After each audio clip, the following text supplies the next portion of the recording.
ہم جب دنیا میں آئے ہیں، دنیا میں رہتے ہیں، یہیں جوان ہوئے، یہیں ہماری شادیاں ہوتی ہیں، یہیں بچے ہوتے ہیں، یہیں ہم رزق کماتے ہیں، یہیں کھاتے ہیں، یہیں لوگوں کو پھلتا پھولتا دیکھتے ہیں، تو ان تمام چیزوں میں ایک ہم سے بہت بڑی مسٹیک ہوتی ہے، غلطی ہوتی ہے۔ وہ یہ غلطی ہوتی ہے کہ ہم اسی کو اصل سمجھنا شروع کر دیتے ہیں۔ کسی کی اچھی صحت دیکھی، خیال ہوتا ہے کاش میری صحت بھی ایسی ہوتی۔ کسی کے پاس دولت دیکھی، کاش میرے پاس بھی ایسی دولت ہوتی۔ کسی کا گھر اچھا دیکھا، کاش میرے پاس بھی ایسا گھر ہوتا۔ یہ پوری دنیا میں یہ چیز کامن ہے، قوموں میں بھی، افراد میں بھی۔ فرد کی ترقی کی، جو فرد ہے، کوئی خاص شخص ہے، اس کی ترقی کی ڈیفینیشن بھی یہ کہ اس کی صحت اچھی، اس کے پاس پیسہ زیادہ، گھر اچھا، خوراک اچھی، عزت معاشرے میں۔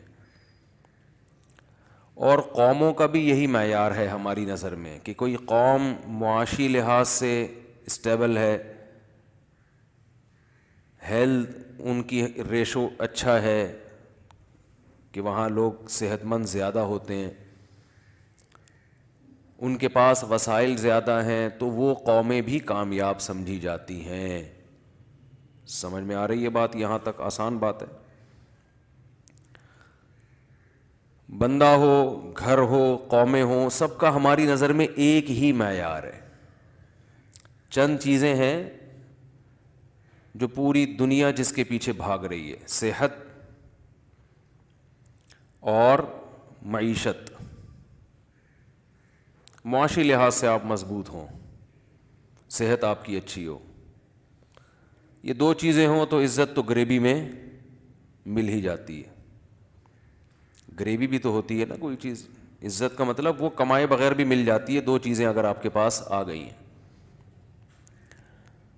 تو انہی کے پیچھے انسان بھاگ رہا ہے۔ ہم بھی صبح و شام اپنی کھوپڑی میں یہی چیزیں لے کر سوتے بھی ہیں اور اٹھتے بھی انہی چیزوں کے ساتھ۔ اٹھتے ہی خیال، ہاں بھائی جاب ہے، الحمدللہ ہے یار، اچھی جاب ہے، اچھا کھا رہا ہوں، اچھا پی رہا ہوں، اللہ کا فضل ہے۔ نہیں اچھی جاب تو یار ٹینشن میں ہے یار، آج بھی مسئلہ ہے یار، جیسے کل مسئلے تھے آج بھی کیا ہے، آج بھی مسائل ہیں۔ کوئی بیماری ہے تو بیمار آدمی کی صبح و شام بس ایک ہی خواہش ہے، یہ بیماری ٹھیک ہو جائے۔ آپ کسی کینسر کے مریض سے پوچھیں تیری دنیا کی سب سے بڑی کیا خواہش ہے، وہ کہے گا یار میں ٹھیک ہو جاؤں، بس یہ خواہش ہے میری۔ غریب سے پوچھیں تیری دنیا کی سب سے بڑی خواہش کیا ہے، وہ کہے گا پیسہ آ جائے، اس کے علاوہ کچھ بھی نہیں چاہیے۔ بدصورت سے پوچھیں تیری سب سے بڑی خواہش کیا ہے، یار حسن و جمال آ جائے یار۔ وہ حدیث میں آتا ہے نا، پچھلی امتوں میں اللہ نے ایک فرشتے کو آزمائش کے لیے بھیجا 3 آدمیوں کے پاس، وہ انسانی شکل میں آیا فرشتہ۔ ان 3 آدمیوں میں ایک کوڑ کا مریض تھا۔ کوڑ نہیں ہوتا جس میں گوشت گلنا شروع ہو جاتا ہے، اور یہ بیماری چونکہ پھیلتی ہے، دوسروں کو لگتی ہے، تو ایک تو بیماری بہت خطرناک، اوپر سے لوگ بھی گھن کھاتے ہیں، دور بھاگتے ہیں، یعنی کوئی ساتھ بھی نہیں دیتا، اور ٹینشن۔ ورنہ بیمار آدمی کی بیمار پرسی ہوتی ہے، لوگ اس کے ساتھ آ کے بیٹھتے ہیں تو تھوڑی تسلی ہو جاتی ہے، چلو ترس کھانے والے بھی ہیں۔ لیکن کچھ بیماریاں ایسی ہیں، جیسے مجھے کووڈ-19 تھا، میں بار بار کہتا ہوں تھا، اب نہیں ہے، بار بار یہ بتاتا ہوں تھا، بلکہ میں جب ٹھیک ہوا نا، ٹھیک ہونے لگا تو میں نے اس وقت اناؤنس کیا تھا، کیونکہ مجھے پتا تھا، پہلے بتا دیا، ایسا نہ ہو انتظامیہ ہی نکال دیں مسجد سے، جاؤ بھائی۔ ہاں احتیاط کرے آدمی، احتیاطی تدابیر وہ کرے، دوسروں سے بھی اپنے، لیکن میں جب ٹھیک ہونے لگا تھا اس وقت میں نے ریکارڈ کروایا تھا، جب بیمار تھا اس وقت نہیں کروایا تھا۔ تو کچھ بیماریاں ایسی ہوتی ہیں لوگ طرز کھا لیتے ہیں، آپ کو تسلی ہو جاتی ہے۔ کوڑ کی بیماری کے دور بھاگتے ہیں لوگ، بیماری بہت خطرناک۔ تو ایک آدمی کو بیماری کیا تھی؟ کوڑ کا مریض تھا. اس کی دنیا کی سب سے بڑی خواہش کیا تھی؟ یہ مرض ٹھیک ہو جائے. دوسرا غریب تھا، غریب، غربت بہت زیادہ، اس کی سب سے بڑی خواہش تھی پیسہ آ جائے. تیسرا گنجا تھا، پیدائشی گنجے ہوتے ہیں نا، سر پہ بال سرے سے اگے ہی نہیں اس کے. تو ظاہر ہے یہ بھی ایک بہت بڑی آزمائش ہے. رشتہ لے جائیں گے، وگ لگوا کے جائیں گے آپ، ایسا ہی ہوتا ہے نا. تو اللہ نے ایک فرشتے کو بھیجا تینوں کی آزمائش کے لیے. انسانی شکل میں آیا فرشتہ. بھائی تمہیں کیا چاہیے؟ گنجے نے کہا سر پہ بال چاہیے. کوئی بھی ہوتا، ہم بھی اس کی جگہ ہوتے تو ہم یہی کہتے. میں جب بھی یہ حدیث پڑھتا ہوں میں کہتا ہوں یار کتنی بڑی آزمائش ہے گنجا ہونا. اور جو ہر وقت ٹینڈ کرا کے رکھتے ہیں، سال کے 12 مہینے اور پوری زندگی. تو یہ کون سا اسلام ہے بھائی؟ ٹینڈ کرانا کا مذہب سے کوئی تعلق بولو نہیں ہے. بعض لوگ ٹینڈ کراتے ہیں کہ شاید یہ اسلام میں کوئی فضیلت ہے اس کی. خانقاہوں میں آپ نے دیکھا ہوگا اکثر مریدین کی ٹینڈ ہوتی ہے، تو وہ تو دہشت گردی کے خاتمے کے لیے اپنے مریدوں کو ٹینڈ کرواتے ہیں، لیکن اس کا اسلام سے کوئی تعلق نہیں ہے. کوئی ٹینڈ گنجا رہنا 24 گھنٹے کوئی فضیلت کی چیز ہے؟ یہ زینت کی چیز ہے. بال تو اللہ نے رکھنے کے لیے دیے ہیں. حج اور عمرے کے موقع پر ہے کٹوانا، وہ خلاف قیاس ہے. باقی ٹینڈ کرانا جائز ہے، لیکن بس جائز ہے بس، باقی کوئی فضیلت نہیں ہے اس کی. تو خیر، تو فرشتے نے کہا کہ کیا خواہش؟ اس نے کہا بھئی یہ خواہش ہے. تینوں کی کے لیے دعا مانگی اس نے، اور اللہ نے تینوں کی بیماری، تینوں کا جو مسئلہ تھا وہ حل کر دیا. اور سب کو اس نے ایک بکری، بھیڑ، دو تھوڑا بہت مال اسباب دے دیے کہ بھئی اب کاروبار بھی کرو، پیسے بھی کماؤ. کچھ وقت کے بعد وہ فرشتہ دوبارہ آیا انسانی شکل میں، ایک بھکاری بن کے کہ بھئی کچھ تھوڑا سا چاہیے ہمیں. تو ان نالائقوں نے پہچاننے سے ہی انکار کر دیا. ایک پہچان گیا اور اس نے کہا کہ بھئی یہ تو سارا تمہارا ہے، تمہاری دعا کی برکت سے یہ سب کچھ ہوا ہے. دو امتحان میں ناکام ہو گئے. تو نبی صلی اللہ علیہ وسلم یہ واقعات کیوں سناتے ہیں کہ انسان کی جو سب سے بڑی خواہش ہوتی ہے، بعض دفعہ وہ خواہش پوری ہو کے بھی انسان ناکام ہو جاتا ہے.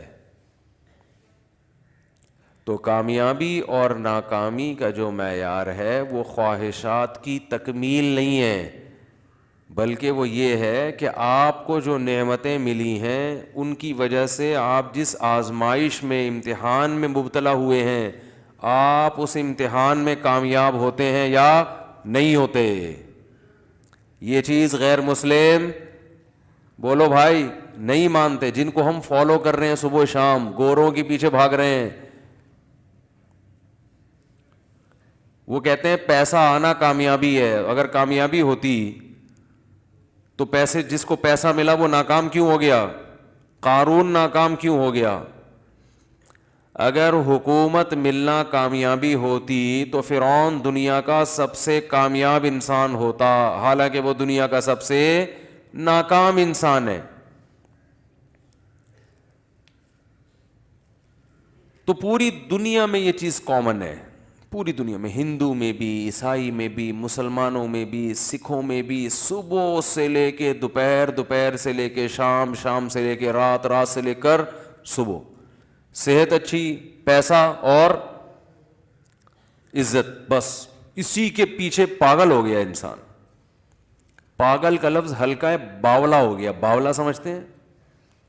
یہ پاگل کی سپرلیٹو ڈگری ہے. ہمیں اپنے بارے میں تو پتہ ہونا چاہیے نا ہم کیا ہو گئے ہیں. تو پاگل کی سپرلیٹو ڈگری ہے، باولا. اور حقیقت یہ ہے کہ جب اپنے حالات میں انسان غور کرے، لوگوں سے ملے، تو ایسا ہی لگتا ہے کہ دنیا کو مسافر خانہ سمجھنا بولو چھوڑ دیا. صبح شام موتیں دیکھ رہے ہیں. ابھی ایک صاحب آئے ہوئے تھے, انہوں نے بتایا کہ کچھ پروجیکٹ چل رہے ہیں کراچی میں, اربوں روپے کی مالیت کے ہوں گے وہ. تو جو اونر تھا نا, جو مالک تھا, بہت ارب پتی, بہت پیسہ ہے لوگوں کے پاس. اچھا یہ بات مجھے جو صاحب بتا رہے ہیں وہ بینک کے مینیجر ہیں, ظاہر ہے ان کے سامنے اکاؤنٹ کی پوری ڈیٹیل موجود ہوتی ہے. انہوں نے نام نہیں لیا مجھے, کیونکہ یہ تو انلیگل ہے نا, نام نہیں لیا, بس بتایا کہ کراچی کا ایک بڑا تاجر ہے. مجھے انہوں نے کہا کہ اس سے میں آپ کی ملاقات کرواؤں گا, کچھ باتیں پوچھنی ہیں, اس نے پوچھنی ہے یا آپ نے اس کو کچھ نصیحت کرنی ہے. عجیب بات آپ دیکھیں, دوبارہ میری ان صاحب سے جب ملاقات ہوئی تو انہوں نے کہا کہ اس کا انتقال ہو گیا. اس کا, بولو بھائی, بولنے میں تو کوئی حرج نہیں ہے نا, اس سے دماغ میں دل میں بات بیٹھتی ہے. کیا ہو گیا؟ انا للہ. اتنا بڑا آدمی, 20 گاڑیاں دائیں بائیں چلا کرتی ہیں اس کے, بہت پیسہ, کوئی سیاسی جماعت کے نہیں ہے. بیٹھے بیٹھے کیا ہو گیا بھائی؟ انا للہ. بھائی انا للہ کی کوئی وجہ بھی تو ہوتی ہے. کووڈ ہوا تھا, کیا ہوا تھا, اب پتہ نہیں کووڈ تھا نہیں تھا, لیکن ٹینشن, اتنا پیسہ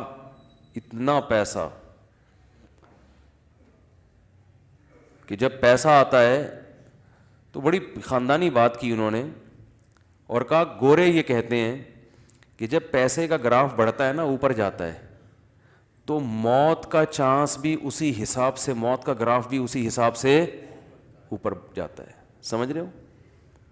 جیسے جیسے پیسہ آئے گا نا, مرنے کے چانسز بھی اتنے ہی حساب سے بڑھتے چلے جائیں گے. یہ گوروں کی ریسرچ ہے, گوروں کی. لہذا جیسے جیسے پیسہ آ رہا ہے تو ایسے آدمی کو اپنی زندگی بچانے کے لیے غریب آدمی کی نسبت زیادہ محنت کرنی پڑتی ہے. سمجھتے ہیں؟